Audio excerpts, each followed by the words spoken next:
Hello and welcome to a detailed replay analysis. Today we are looking at Dudo626 from SGTA 2 in a AMX 13 MKF38 AM, the Tier 6 French artillery. Now, in the beginning, let's have a look at the team setups. We have a KB3 and a T29 in a platoon, so that's two Tier 7 heavy tanks. The enemy team gets two KB3s. Both team gets a Comet, a Tier 7 artillery. However, they get a TOG, a VK, and then it's Tier 6 artillery. We get three Tier 6 heavy tanks, but they get a Tier 6 light tank. We get a trophy in our platoon, and an ELC AMX. So the enemy team definitely has a distinct advantage on this map. Mostly since this is a very artillery dependent map. Our KB3 is stock, as I can see right now by just looking. And the fact that they have far more light tanks. Anyways, otherwise, the team setup doesn't really matter that much. As for firepower in the artillery, we get the... it's actually reasonably well balanced, but they definitely get the better, harder hitting artillery when it comes to that. With the Geschützwagen Panther dealing an average 1250 compared to our Lorraine, which does the exact same damage as we do. It's basically the same gun, except it's better in the soft stats. They get an M44 with low damage, but a very high rate of fire, and a well-balanced SU-8, which is somewhat comparable to our F3. Anyways, let's have a look at our team. Seems quite fine. Our KV-85 is using 100mm. I think that looks like an 85? I'm not even sure. I don't play enough low tiers. Our SU-100 has a barrel mark. KV1's got the derp. Whoops. KV2's got a barrel mark and a derp. ELC's fully upgraded. Trophy looks fine. T29's fully upgraded, and nobody gives a shit about the Pans 4H's. The Comet, it looks fully upgraded, so let's get going. Now, in the post, which I read like 2 minutes ago, there wasn't really much details, but what we have to work with is that we know that Dudo doesn't play much artillery. And I asked him, since he PM'd me on TS with this 10 minutes ago, so I'm glad I'm able to provide the kind of instant reaction service like I used to be able to for those that know my old replay analysis. And I like that, being able to instantly get things done. But yeah, we start off without, we start aiming and looking kind of in the middle of nowhere, which is a bit of a mistake, since we do have a friendly chaffee. And when it comes to artillery and scout coordination, it's extremely important that the light tanks and the artillery coordinate very closely, especially since this is two artillery and a scout, at least a scout capable vehicle. It doesn't have to be a light tank, it can be a medium tank, like I don't know, 261 to D-Track, a Conquer, a Cannon Cage to nuke, and a Backchat or Leopard, or hell, even take an Orbit 140 or any other Tier 10 medium tank. Maybe not an E50M, but a decent combination at least. But we're kind of aiming in nowhere, and this chaffee probably isn't going to spot anything. And then at that point, I don't know if you noticed, these marks, we turn the hull, and let's get out and look. Instead, our hull was kind of pointing like this, it's now pointed more to the right. And we're still aiming in the middle of nowhere. The chaffee probably isn't going to spot anything from there, especially since it's already taking damage. And we can't shoot at the KV-1S over there because, yep, there's a building in our face. So nothing either needs to be run over, or we need to move. And in my opinion, I wouldn't run it over, but to be completely honest, I would have been on this side of the map, but the team's on this side anyway, so we might as well. Anyways, taking a look at our setup, otherwise, we appear to be fully upgraded. And again, we've taken ages to aim.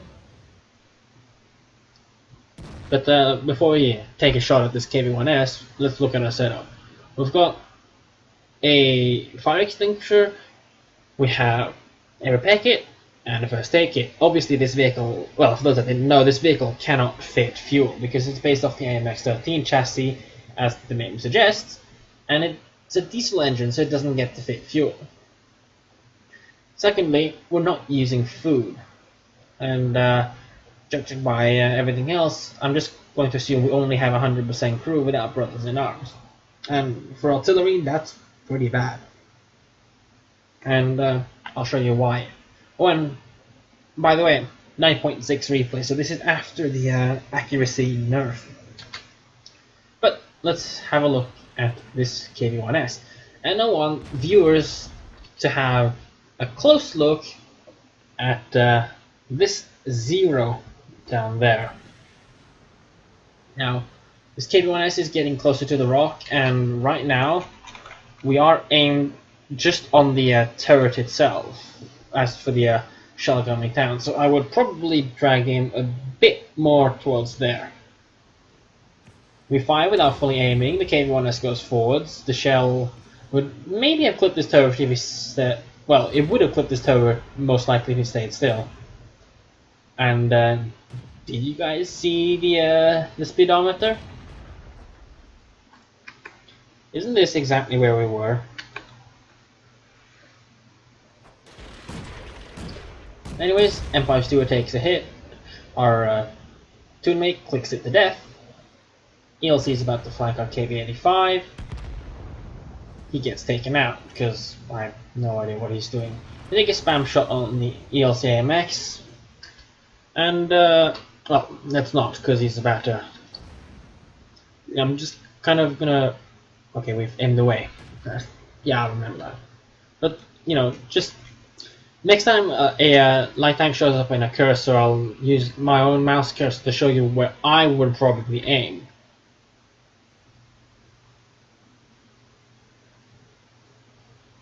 He seems to be stopping. Let's see what's gonna happen to this guy.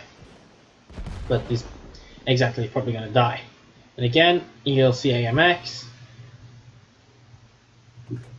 Pay attention to where I'm suggesting the aim is going. He is being chased by our own KV-3, don't know why. But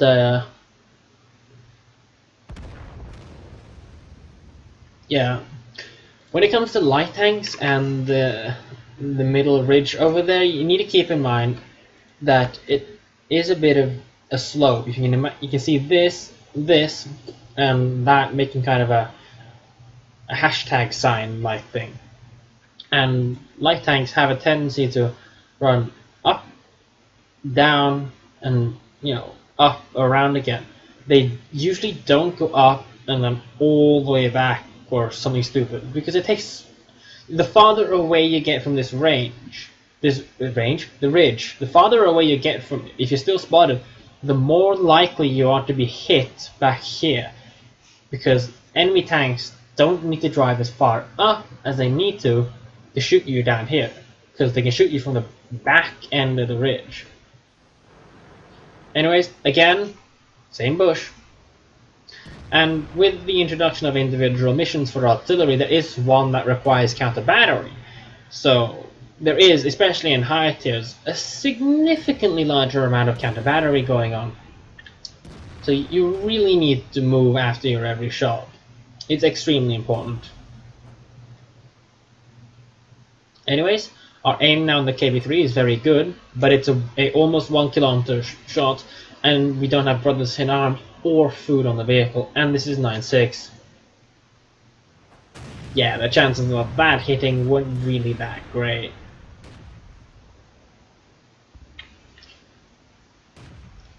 And again, yep, same bush.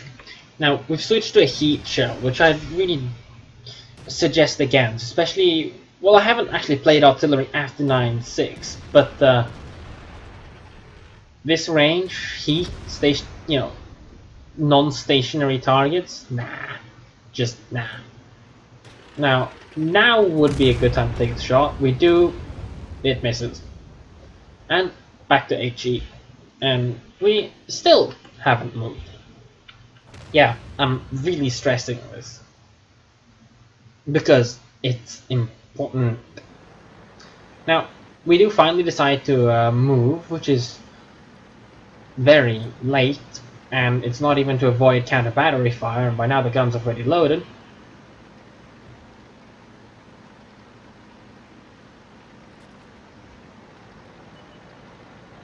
And back to normal speed again. We find our friend KB3, which we failed to click with a heat shell. He's currently targeting the ELC AMX, and that's a bit on the far end of the aim. The target is still 500 meters, so I'm probably aiming around about this line instead of down there. But small details. Especially with the size of this aiming circle, look at it.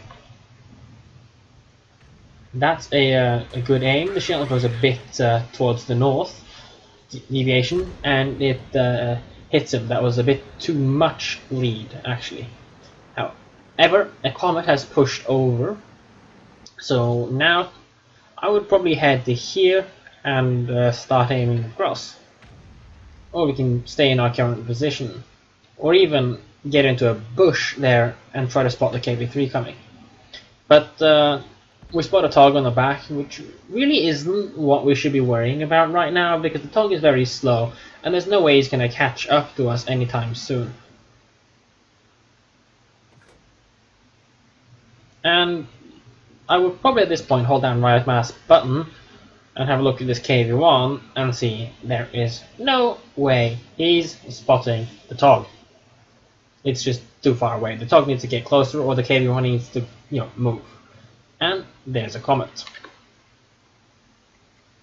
Since we're in artillery mode on that end, it's not actually rendering. But I guess on TeamSpeak, Ronan says, "I got this guy," or something, because, well, come on, click, there he goes. But Ronan's almost definitely spotted, and we finally see the tog again. We switch our aim over again. That's a bit too much. No. We fire, the tog moves, and we don't line him up. And again, we're not moving after our shots. And now would be a really good time to go somewhere else. However, the Lorraine clicks him, but Ronan spots the KB3 and dies to him. Now, this could be a bit difficult, and we can't actually click him because he's too close to us, and this does have a pretty flat arc. So now would be a good time to enter scout mode, and this is where knowing a bit of terrain is useful. This ridge here will pretty much cover him until he comes up, in which case he's most likely, judging by his current direction, to pop up around here. So I would put my arc here, so that, because if he does show up here, someone's probably going to see him. I would still be able to have arc all the way down to here if he does come over the ridge.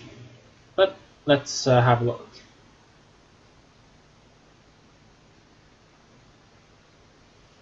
Now, at ranges like this, artsy mode is almost necessary. And what did I say about where KB3s are gonna get spotted?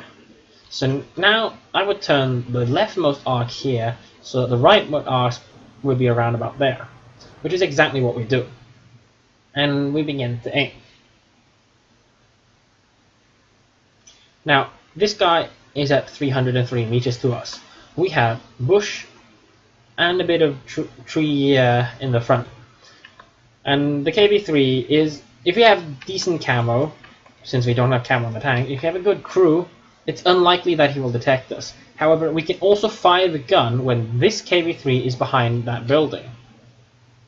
Let's go back. Now. Which would have made it a completely safe shot for us to take. However, it's fine, since the cover over there would probably have protected us regardless. And now it's just a, I believe, full health VK and 3 artillery to deal with. And this is why I suggest you run optics or binos as a minimum on artillery.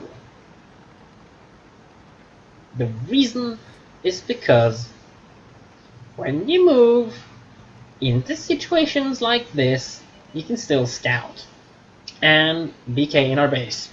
BK in our base. There we go. The other thing is we don't actually have 6 ants either, so this could be difficult. We take a spam shot regardless. The rain is definitely spotted since he's getting shelled, and we're heading back. The likelihood of enemy artillery still being on the move or trying to be on the move is extremely low. So we start heading a bit back to see if we can't find this VK. And I no clue what this Lorraine's doing, but we spot the VK anyways, and it's kind of unlikely that he would have spotted us. And now I really don't know what he's doing at all, since if he pops up he's going to get spotted. We lose track of him, and the Lorraine spots him, but that gun, that Lorraine, that health, he's spotted. Definitely. Our Lorraine fires, misses, VK fires, hits our Lorraine's 20 health.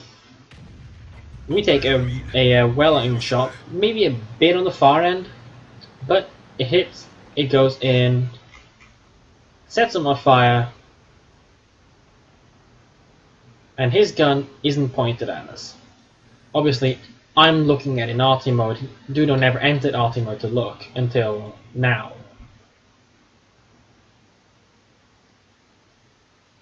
However, the VK361H disappears again, but if we look at our arc, it's probably not enough to arc over to the left side of the rock again. So we turn, and now it's still on us to spot the VK, since the Lorraine is a one-shot and he doesn't have nowhere near as good camo as you. However, the Lorraine spots the Panther, and at that range, they're both spotted. So now, ignore the VK would be the correct decision, and aiming on the Panther to take him out to try save on Lorraine. But we lose 5 seconds of very valuable time there on that, and the Lorraine is already getting shelled. That was probably the M44, judged by the shell impact. Now this Lorraine needs to keep moving. That was the SU8, sorry, and that is too much. We need to be aimed here. Now, remember those 5 seconds I mentioned? That would have been enough time to aim and finish this guy off. But with these ranges and the fact that both enemy artillery have fired on this Lorraine, he's actually safe to spot the Panther. No! We fired, and obviously I know I've watched through this replay a couple of times. Firing there was the worst decision you could have taken, because now, you know, this Lorraine knows he needs to spot. And the second thing is, we didn't even mark a reloading marker for him.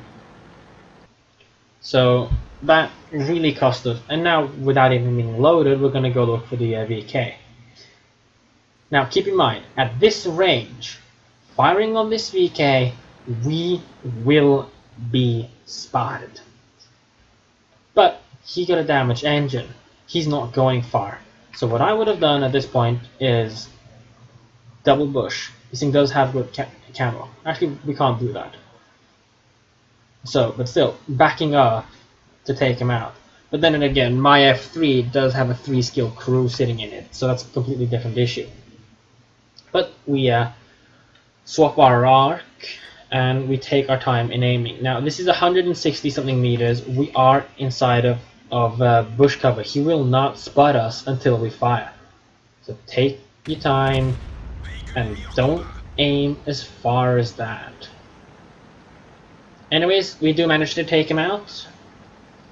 And as I teach my avoiding artillery lesson, driving in a straight line is gonna get you clicked. But luckily, that doesn't happen.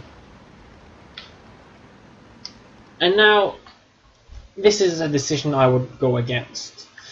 Because there's no cover here, there's nowhere to run here. Using the 1-2 line ridge line, it's possible to spot what's coming and then either run or combat it and then disappear off again. By going here, we're basically stuck here. We have nowhere to go. And without having Sixth Sense here, this really sucks. Anyways, we take aim on the GW Panther. It doesn't seem like this guy knows exactly where we are, and I would not have fired that early regardless, but I guess we're assuming that we were spotted. We fire, and we leave him on 5 health. A direct hit would most likely have killed him. Anyways, now it's time to move, because boom boom. However, the Panther didn't fire. And this is what I mean by we have nowhere to go. After disappearing from the map, we can't go anywhere anymore because we have nowhere to go. And again, if we had optics or binos installed on the vehicle now, we would probably still see exactly what this Panther is doing. And if we didn't, we would know where he is and just fire into the bush we're aimed at right now, since that's where he last was. And if we don't see any trace of him, he has to still be there. There is no way he would move and we wouldn't see him.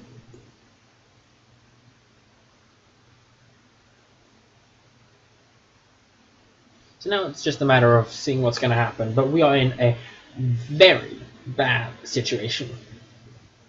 We're up against 3 mobile artillery. One of them can get a reload down to 17.5 seconds. And there's the M44. And now we are definitely spotted. He's turned for us. We take a correctly aimed shot. The Su-8 or the Hummel, the Panther fires 44 fires. However, that 44, if he has a 3-skill crew, will out-reload you. That was most likely the Panther, actually. So now we know we can take our time and do that. That sounded like the Su-8 fire again, judging by the reloads. And there's our friend, the Panther. Now, when it comes to artillery, range is our friend, and they want to come kill you because there's only 1 minute left. So I would have just kept on going. Instead, without even being loaded, we take aim on the GW Panther. And as my suspicion said, it was in fact the Su-8 that fired. And judging by the reaction speed, the Su-8 is probably actually close. However, we know the Panther had fired, so we charge him down. Oh shit. The Su-8 showed up. Now, focus Su-8, because he's loaded. Focus Panther, because Su-8 just fired. But instead, we decide to take out the Su-8, which is fine, since he will actually provide us some cover, but the Panther is still a threat, and he is loaded, and he does have 5 degrees of gun depression. So now it's just, we kind of need to stay behind this wreck and see what happens. The Panther pushes up against the Su-8 wreck, and that's it. He's basically not going to have a chance to kill us anymore. And he's even decided to keep going. And 0 seconds left. We have to take the shot. And luckily for us, with auto aim, that one goes in. And we actually win. That really was messy. It wasn't strategic in any way. It was just kind of lucky, I guess, that the amount of misses that happened there and whatnot. But yeah, let's go a quick summary over the biggest mistakes that were made. 1, not moving after every shot. 2, well, the end. When it comes to artillery and self-defense, being able to shuffle around, considering we have very good mobility, is key. The ability to take in positions where we can scout for ourselves, spot enemies and get away, when we fire on them is extremely important. But instead we get ourselves stuck in a really sticky situation. Third, priority targets. Both the Panther and the SU-8 are maneuverable. However, since the SU-8 just fired, the Panther would be the biggest threat. So aiming and taking out the Panther would have been the most important thing to take out there. Though the SU-8 was closer and the easier target. But strategically I would never have charged down the Panther, I would have tried to get distance on them. But I would never have put myself in that position regardless. Second part of it is I probably would have some clue where their artillery is, and I would know kind of what to expect them to do and where to expect them from, since I often trace during my reloads. Fourth, actually, even I believe, the Panther. When the Lorraine was spotting, by counting explosions, we would have known that both the M44 and SU-8 with the M44 firing first. So the Lorraine sacrificed themselves to let you kill the Panther, but you fired against an invisible Panther and we missed. That was a very important and at that position a very critical miscalculation as well. However, it turns out, you know, despite RNG, well, not really, it was badly aimed shots. In the end, we failed to kill the Panther in one shot, which could have evened the odds out a bit in our favor.